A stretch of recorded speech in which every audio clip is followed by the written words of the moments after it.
अकबर, बीरबल और अनोखी सजा। एक दिन अकबर के दरबार में एक व्यापारी ने शिकायत की कि उसकी एक कीमती अंगूठी खो गई है। उसने शक जताया कि दरबार के किसी नौकर ने उसकी अंगूठी चुराई है।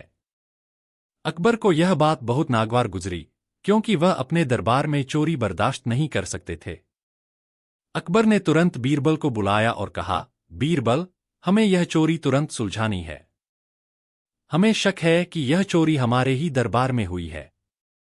बीरबल ने सभी दरबारी नौकरों को दरबार में बुलाया और कहा, तुम सब में से किसी एक ने अंगूठी चुराई है, और वह अपनी गलती मान ले तो उसे सजा नहीं दी जाएगी। अगर कोई सामने नहीं आया तो मुझे अपने तरीके से सच्चाई का पता लगाना होगा।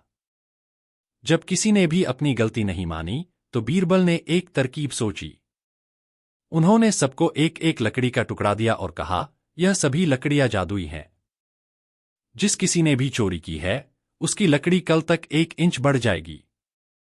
सभी नौकर अपने अपने लकड़ी के टुकड़े लेकर चले गए। लेकिन जिस नौकर ने चोरी की थी वह बहुत डर गया। उसने सोचा कि अगर उसकी लकड़ी सच में बढ़ गई तो उसकी चोरी पकड़ी जाएगी। इसलिए उसने रात को अपनी लकड़ी का 1 इंच काट दिया ताकि वह अगली सुबह छोटी ही रहे। अगले दिन जब सभी नौकर दरबार में लकड़ियां लेकर आए तो बीरबल ने उन सभी की लकड़ियों का निरीक्षण किया। एक लकड़ी बाकी सबकी तुलना में 1 इंच छोटी थी। बीरबल ने उस नौकर की ओर इशारा करते हुए कहा, महाराज, यही चोर है। अकबर हैरान रह गए और नौकर से सख्ती से पूछा। घबराकर नौकर ने अपनी चोरी कबूल कर ली और अंगूठी वापस कर दी। अकबर ने बीरबल की इस अनोखी तरकीब की खूब प्रशंसा की और कहा, बीरबल, तुम सच में चमत्कारी हो। तुम्हारी समझदारी का कोई मुकाबला नहीं है। इस तरह बीरबल ने अपनी बुद्धिमानी से सच्चाई उजागर कर दी और बिना किसी को सख्त सजा दिए चोरी की गुत्थी सुलझा दी। अकबर, बीरबल और जादुई रच। एक दिन अकबर के दरबार में एक अजीब मामला आए।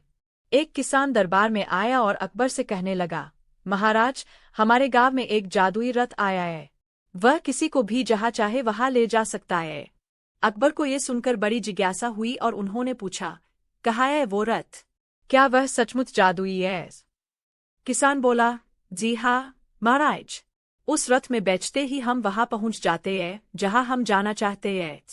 यह सुनकर अकबर को और भी हैरानी हुई। उन्होंने तुरंत बीरबल से कहा, बीरबल, इस जादुई रथ का सच पता लगा।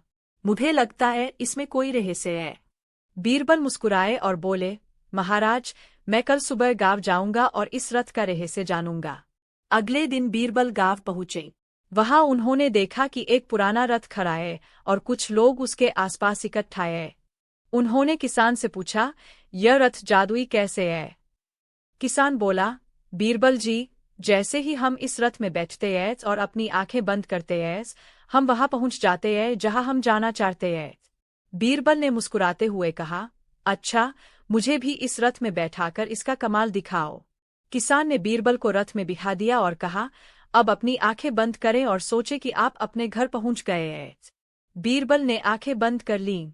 कुछ देर बाद किसान ने कहा, अब आप अपनी आंखें खोलें। बीरबल ने आंखें खोली तो देखा कि वह अभी भी वही है।